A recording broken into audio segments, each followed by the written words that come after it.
अस्सलामुअलैकुम। मैं हूं तहमीना शेख। मुल्तान में रोंगटे खड़े कर देने वाला वाकया पेश आया है। एक 7 साल की नन्ही मासूम बच्ची, नाम है इस बच्ची का मलाइका, उम्र है इस बच्ची की 7 साल। इस बच्ची को ज्यादती का निशाना बनाया गया और फिर इसको कत्ल कर दिया गया अपने गुनाह को छुपाने के लिए। कत्ल करने के बाद लाश को घरों में मौजूद फार्म वाले सोफा की गद्दी उठाकर कपड़ा फाड़कर नीचे लगी लकड़ी की चपटियां होती हैं उसको भी उखाड़ा, बीच में लाश को फेंका, वापस चपटियों को जोड़ा, कपड़ा सिया और ऊपर गद्दी रख के काम अपनी तरफ से तमाम किया। अब सोफे को देखकर कहीं से ये लगता नहीं था कि सोफे के अंदर लाश छुपाई गई है, सोफे को उधेड़ा गया है और फिर से सिया गया है। बिल्कुल फील नहीं होता था। मैंने बहुत से केसेस को सुना, लेकिन सोफे में लाश को छुपाना ये पहली मर्तबा सुना। तौबा इस्तग़फ़ार। मेरी बात मलाइका के पेरेंट्स के साथ हुई है।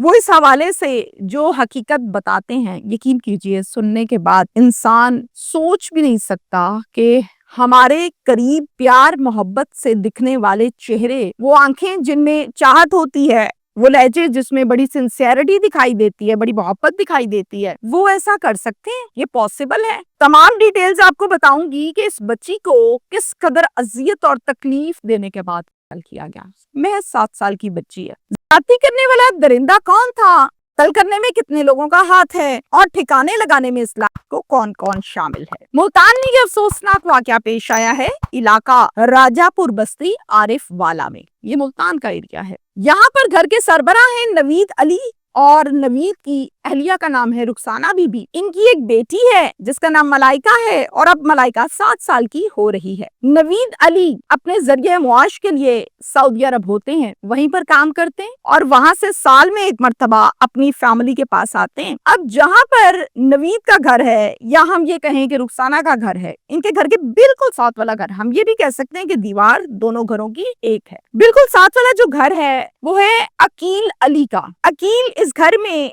अपनी बीवी के साथ रहता है और बीवी का नाम है यूसरा। अब ये दोनों घराने, एक अकील का घराना हो गया, एक नवीद का घराना हो गया। इन दोनों की जो औरतें हैं, इधर से रुखसाना उधर से यूसरा, इनका उठना बैठना इकट्ठे है, खाना पीना इकट्ठे है, बाजार इकट्ठे जाना है, खरीदारी इकट्ठे करनी है, दुख सुख इकट्ठे करना है। इवन देन रुखसाना के शौहर तो यहाँ होते ही नहीं है, वो तो होते हैं सऊदी अरब में। तो रुखसाना ज्यादातर टाइम यूसरा के घर गुजारती है। जैसे ही यूसरा के शौहर आ जाते हैं, रुखसाना अपने घर आ जाती है। यानी सिर्फ और सिर्फ सोने के लिए ये अलहदा होती है दोनों, अदरवाइज ये ज्यादातर इकट्ठी होती है। ये इनका लाइफस्टाइल है। 23 जुलाई की शाम 6 बजे मलाइका नन्ही बच्ची घर से निकली गली में खेलने के लिए। अब वहाँ ये खेल रही है, लेकिन खेल खेल कर ये बच्ची घर वापस ना आई। माँ परेशान हुई कि बच्ची वापस नहीं आई है, क्या मामला है। बहुत से खदशात, बहुत से ख्यालात, चीजें जहन में आने लगती हैं। हमसाई यूसरा और माँ रुखसाना दोनों परेशान हो जाते हैं। हर जगह पर जाकर ये दोनों औरतें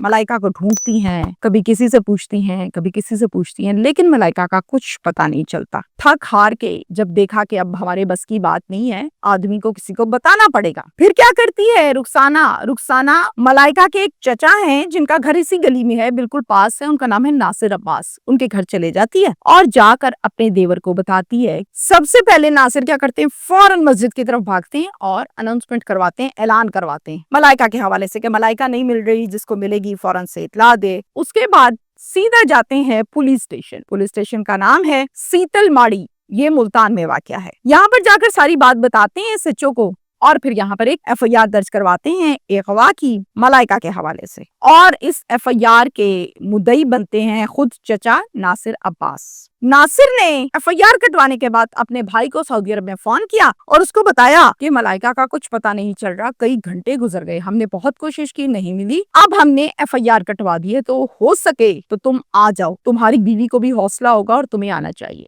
वालिद ये कॉल सुनने के बाद बेचैन हो जाता है और फौरन से छुट्टी लेकर मुल्तान पाकिस्तान पहुंचता है। अब खुद भी आके खूब ढूंढता है, तलाश करता है, कुछ अता पता नहीं चलता। 3 दिन गुजर जाने के बाद 26 जुलाई को सुबह 8 बजे का टाइम है। रुखसाना अपने कमरे से सोकर उठी और आहिस्ता आहिस्ता लड़खड़ाते कदमों के साथ सहन में आ गई। जैसे ही सहन में आई, اس کو شدید قسم کا تعفن، بدبو محسوس ہوئی۔ اب پھر سے دیکھتی ہے، ماں ہے کہ یہ بدبو کا رخ کیا ہے، کہاں سے آ رہی ہے، کون سی جگہ سے آ رہی ہے؟ تو جناب وہ رخ ہوتا ہے یسریٰ کے گھر کا۔ اچھے سے اپنی تسلی کرنے کے بعد اپنے شوہر سے کہتی ہے مجھے تو نوید بہت شدید اسمیل آ رہی ہے، آپ کو آ رہی ہے یا میرا وہم ہے؟ پھر نوید کہتا ہے مجھے بھی بہت اسمیل آ رہی ہے اور یہ تو بڑی گندی اسمیل ہے، جیسے پتہ نہیں کوئی چیز مری پڑی ہے۔ دونوں کے دل میں مختلف قسم کے شکوک و شبہات آنے لگتے ہیں کہ ہماری بیٹی آج کئی دن ہو گئے، لگ بھگ کو 2 سے 3 دن گزر گئے، مل بھی نہیں رہی ہے، اب ادھر سے اسمیل بھی بڑی عجیب آ رہی ہے، کہیں اللہ نہ کرے ہماری بچی کی تو نہیں ہے، ایسا نہ ہو کہ یسریٰ نے کوئی کام ڈالا ہو، کیونکہ اسمیل اس کے گھر سے آ رہی ہے۔ اب کیا کرتے ہیں؟ دونوں بڑے سمجھدار ہیں، بالکل بھی یسریٰ کے گھر نہیں گئے، بالکل بھی دروازہ نہیں کھٹکایا، بالکل بھی یسریٰ سے پوچھا نہیں کہ اگر ہم نے پہل کی تو ایسا نہ ہوگا یسریٰ بھاگ جائے یا اگر کوئی بات ہے بھی تو اس کو چھپا لے۔ کیا کرتے ہیں؟ 15 پر کال کرتے ہیں۔ اب 15 پر جب کال کرتے ہیں تو متعلقہ نفری جو ہے وہ فوراً موقع پر پہنچتی ہے، اپنے گھر میں بیٹھ کے نفری کو ساری بات بتاتے ہیں۔ پھر ان میں سے ایک افسر آگے ہوتا ہے اور یسریٰ کے گھر کا دروازہ بجاتا ہے، نوک کرتا ہے۔ یسریٰ دروازہ کھولتی ہے، سامنے پولیس کو دیکھتی ہے، پسینے چھوڑ جاتے ہیں، پوچھتی ہے آپ لوگ میرے گھر کیسی؟ پولیس کہتی ہے آپ کے گھر کی ہمیں تلاشی لینی ہے۔ جناب اب بدبو بڑھتی جا رہی تھی، جیسے جیسے یسریٰ کے گھر کے دروازے پر گئے، اندر انٹر ہوئے، تلاشی شروع کی، جیسے جیسے پولیس اسٹور روم کے پاس گئی اسمیل بڑھتی چلے گئی۔ دروازہ لاک تھا۔ یسریٰ سے کہا کہ دروازہ کھولیں اسٹور روم کا۔ اب یسریٰ کے اندر اس کو خوف آ رہا ہے کہ دروازہ کیسے کھولوں؟ خیر اس نے دروازہ کھولا اور اندر دیکھا کہ سامنے ایک فارم والا صوفہ پڑا ہوا ہے۔ ویسے صوفے کے باقی پیس نیچے ڈرائنگ روم میں پڑے ہیں لیکن ایک پیس اوپر پڑا ہے، ساتھ میں اسی صوفہ کے اوپر کیڑے مکوڑے اور گندگی بھی پڑی ہوئی ہے۔ پولیس نے اس صوفے کی گدی اٹھائی، اسمیل اور زیادہ، کپڑا پھاڑا اور زیادہ، لکڑی اکھاڑی اور زیادہ، اور نیچے پڑی تھی ملائکہ کی لاش جس کا شک تھا پولیس کو۔ پاس والدین بھی کھڑے ہیں، انہوں نے جب دیکھا اپنی بچی کی لاش کو تو زور زور سے چیخیں مارنے لگے، رونے لگے۔ یہ عورت 3 دن سے ہمارے ساتھ مل کر میری ملائکہ کو ڈھونڈ رہی ہے، تم یسریٰ ایسی ہوگی میں تصور بھی نہیں کر سکتی کہ تمہارے ساتھ تو ہمارا ملنا ملانا اٹھنا بیٹھنا ہی بہت اچھا ہے، تم سنسیئر ہو، یہ تم نے کیا کیا؟ یسریٰ میری بچی کے ساتھ ایسا کیا؟ اب یہاں تک میں نے آپ کو کرائم سین بتایا، اب سنیے مدعی مقدمہ میں نے آپ کو بتایا کہ چچا بنے ناصر عباس، وہ اور اس بچی کے والدین، ان سے میری گفتگو ہوئی ڈیٹیل کے ساتھ۔ وہ بتاتے ہیں، کہتے ہیں یسریٰ کی نند کا ایک بیٹا ہے جس کا نام ہے توقیر۔ توقیر جو ہے وہ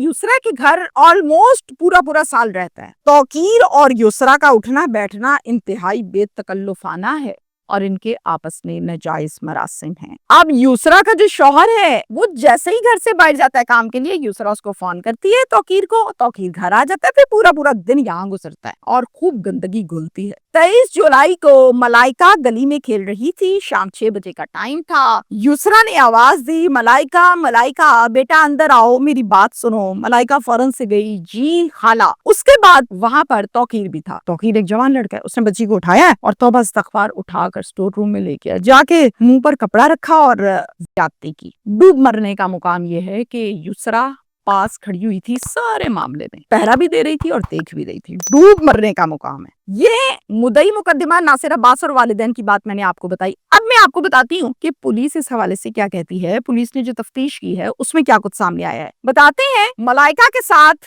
زیادتی کرنے کے بعد ہم نے یہ سوچا کہ اس کو کپڑے کے اندر باندھ دیتے ہیں، لاش کو گٹھری بنا دیتے ہیں، پھر اس گٹھری کو اٹھائیں گے، جا کے کسی دور ندی نالے اور کسی نہر میں پھینک آئیں گے، کام ختم ہو جائے گا۔ اور جیسے ہی گٹلی بنائی تو ہم نے کہا کہ بس ٹھیک ہے آپ اس کو پھینکیں گے۔ اب کافی شور پڑ چکا تھا، مسجد میں اعلان ہو چکا تھا، پورا محلہ پورا علاقہ ملائکہ کو تلاش کر رہا تھا، اور آج کل لوگ بہت نظر رکھتے ہیں آپ کے آنے جانے پر۔ تو میں نے یہ کہا کہ توقیر اگر ہم یہ گٹھلی لے کر گئے باہر، ہم نے پکڑے جانا ہے، دونوں پکڑے جائیں گے، گٹھلی باہر نہیں جائے گی، یہیں پہ کچھ نہ کچھ کرنا ہوگا، ٹھکانے لگانا ہوگا۔ پھر اس کے بعد ہمارے ذہن میں یہ آئیڈیا آیا کہ یہ جو صوفہ ہے اس میں کچھ کر لیتے ہیں۔ پھر صوفے کو اٹھایا، اس کو گدی ہٹائی، پھاڑا کپڑا، لکڑی اکھاڑی، اندر ملائکہ کی لاش کو پھینکا، واپس لکڑیاں ایڈجسٹ کی، کپڑا سیا اور گدی رکھ کے ہم نے اپنی طرف سے کام ستھرے انداز میں تمام کیا کہ اب کوئی نہیں پکڑ سکتا۔ اس صوفے کو اٹھایا، اسٹور روم میں رکھ دیا جا کے۔ 1 دن 2 دن 3 دن گزر چکے تھے، موقع نہیں مل رہا تھا کہ کیسے صوفہ نکالیں اور لے جائیں۔ رش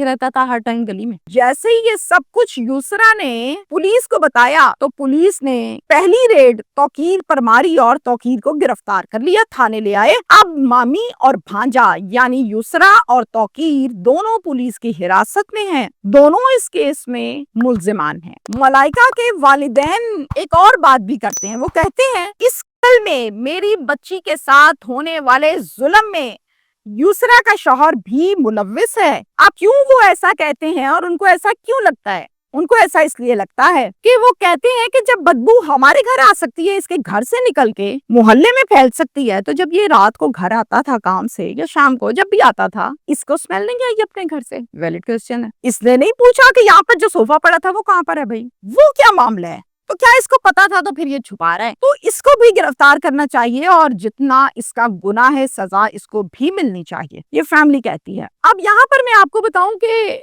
सूरत हाल के मुताबिक शौहर इसमें मुलव्विस है या नहीं, इसको क्लैरिफाई करना है पुलिस ने। युसरा, सवाल ये पैदा होता है कि खुद तो गलतकारी करती थी, बच्ची मलाइका को क्यों लेकर गई, क्यों पहरा दिया, क्यों ज्यादती करवाई? इस चीज को क्लैरिफाई करना, तफ्तीश करना पुलिस का काम है और पुलिस को करना चाहिए।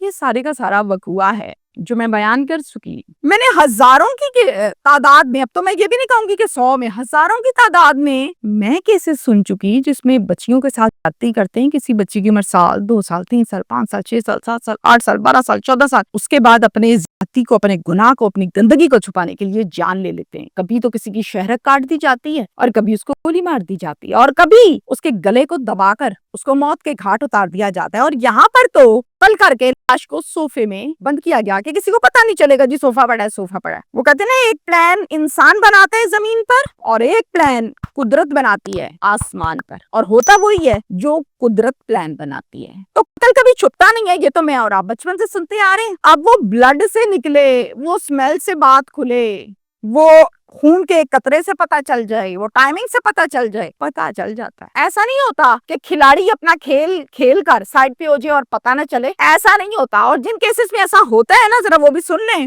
ढके छुपे लफ्जों में मैं आपको बता दूं, वो पता वो भी होता है पुलिस को। अब पुलिस ने खामोश रहने का मुआवजा लिया होता है तो फिर कहा यह जाता है कि केस ट्रेस नहीं हो रहा। शुक्रिया।